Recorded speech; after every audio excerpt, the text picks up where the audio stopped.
आज हमारे साथ तीन मेहमान हैं जो आज आपकी मदद करेंगे। अजय केडिया हैं, केडिया कमोडिटी के एमडी और रिसर्च हेड हैं। अनिंद बैनर्जी हैं कोटक सिक्योरिटीज से, और भाविक पटेल हैं ट्रेडबुल सिक्योरिटीज से। अब तीनों मेहमानों का बहुत बहुत शुक्रिया।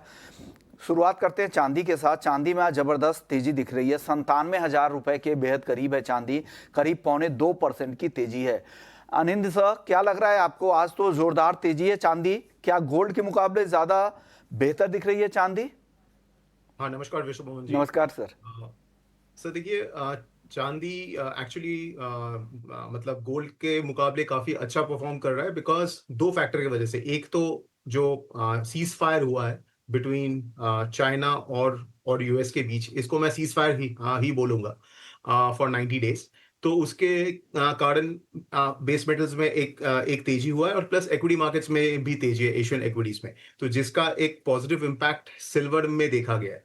बट सिल्वर अभी भी, अगर प्राइस एक्शन को देखें फंडामेंटल से हटके, तो प्राइस एक्शन में सिल्वर अभी भी ऊपर में 97,200 के आसपास जो रेजिस्टेंस है वो काफी स्ट्रॉन्ग रेजिस्टेंस है, क्योंकि इंटरनेशनली $33.20, ये बार बार $33.20-30 और फिर नीचे $32 के बीच ऑसिलेट कर रहा है।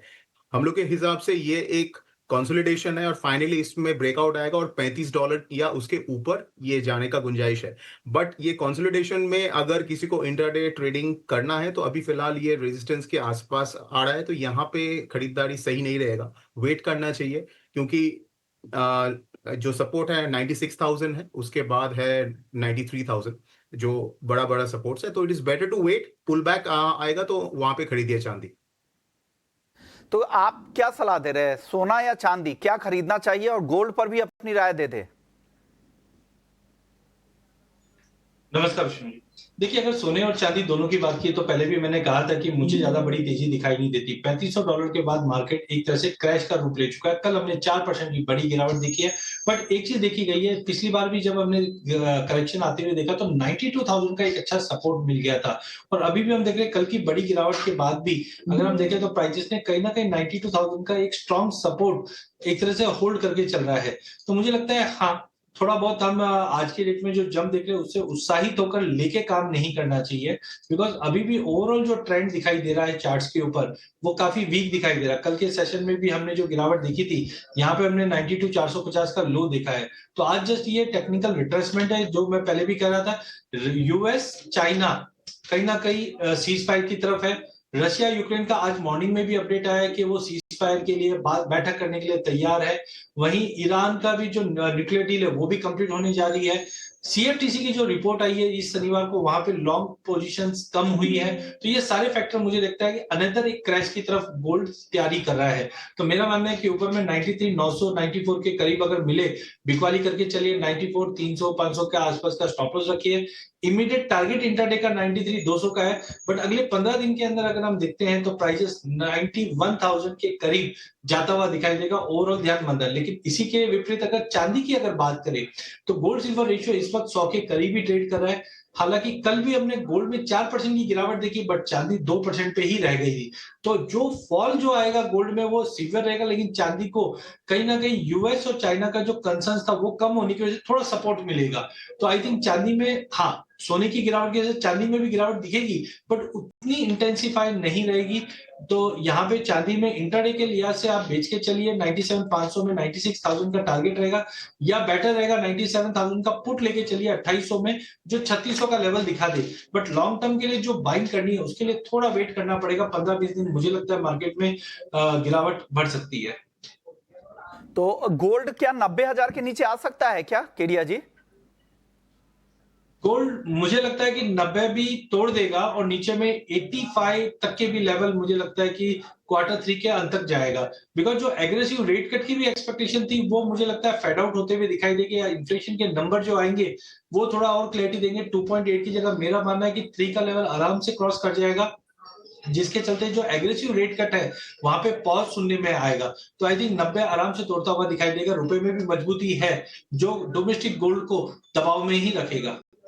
ओके, आप बताइए भाविक, आपको क्या लग रहा है, गोल्ड और सिल्वर की चाल यहां से कैसी दिख रही है? आज की तेजी में क्या करना चाहिए इन दोनों ही काउंटर में?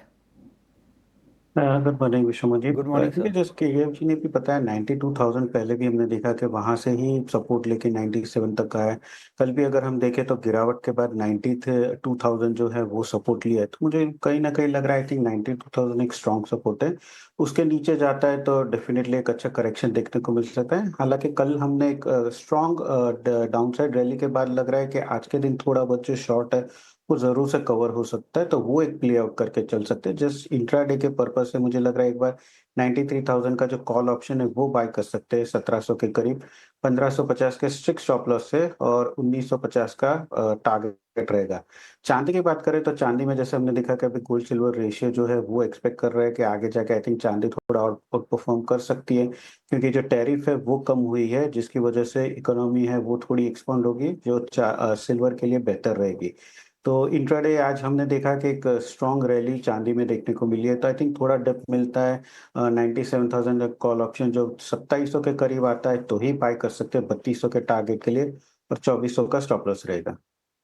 तो ऑप्शंस के जरिए ये सलाह भाभी की तरफ से गोल्ड और सिल्वर दोनों पर ही है। अनिल बैनर्जी जी, पोजिशनली आपको गोल्ड कैसा दिख रहा है? किस तरफ आप ज़्यादा, आपका वेटेज ज़्यादा किधर है? क्या तेजी में या मंदी में? क्या जैसा 85,000 की बातचीत कह रहे थे केरिया जी, आपको क्या लग रहा है गोल्ड में और कितनी गिरावट आ सकती है और कब तक? तो सीज फायर का जो 90 डेज है इसमें चांसेस है, मैं केरियर से सहमत हूं, क्योंकि डॉलर इंडेक्स का अभी भी एक स्कोप है कि 104 या 106 तक भी ये जाए। अगर वैसा है, क्योंकि डॉलर इंडेक्स के साथ एकदम साथ में चल रहा है गोल्ड, कि जिस दिन डॉलर इंडेक्स का बॉटम हुआ था उसी दिन इसका टॉप हुआ था। तो जो एक ट्रेडिशनल एंटी रिलेशनशिप है वो वापस आ गया है। तो चांसेस है, क्योंकि ये 3200 का जो एक सपोर्ट है या 92,000 एमसीएक्स में जो सपोर्ट है ये टेम्परेरी लग रहा है, मतलब प्राइस एक्शन के हिसाब से, क्योंकि टाइम करेक्शन अभी भी गोल्ड में हुआ नहीं है। 8-9% का करेक्शन हो चुका है, और लास्ट 2 साल में 8 से 12% का करेक्शन हुआ है इन गोल्ड, जो भी इंटरमीडिएट करेक्शंस। तो प्राइस के हिसाब से तो करेक्शन उस रेंज में आ चुका है, बट टाइम करेक्शन नहीं हुआ है। टाइम करेक्शन के लिए गोल्ड को 1-2 महीना यहाँ पे टाइम स्पेंड करना पड़ेगा, बिटवीन $3,100 $3,200। तो चांसेस है कि ये 92,000 का सपोर्ट तोड़े और 90,000 के तरफ जाए, जो लॉन्ग टर्म इन्वेस्टर्स के लिए एक्यूमुलेशन का जगह रहेगा, क्योंकि जो सेक्युलर ट्रेंड है वो चेंज नहीं हुआ है। क्योंकि ये, मैं वापस बता रहा हूँ, ये सीज फायर है, और जो डोनाल्ड ट्रंप का जो ट्वीट था ओवर द वीकेंड, वहां पे स्पष्ट रूप से बताया गया है कि ये होगा रीसेट, एक एमिकेबल रीसेट। और यही हम लोग का व्यू रहा है लास्ट नवंबर से, कि यूएस चाइना में एक इकोनॉमिक डिकपलिंग होने जा रहा है, क्योंकि वो आधार है for a deglobalized and America first policy. तो उसमें कोई चेंज है नहीं। तो लॉन्ग टर्म के लिए डी डॉलराइजेशन के कारण गोल्ड का जो तेजी है वो बरकरार रहेगा। बट ये अपॉर्चुनिटी है जो लॉन्ग टर्म इन्वेस्टर्स है कि ये करेक्शन में वो खरीदे, बट 90,000 तक आ सकता है। 90,000 तक आ सकता है, लेकिन आगे जो ट्रेंड है अभी भी वो इंटैक्ट है, इनको लग रहा है। चलिए।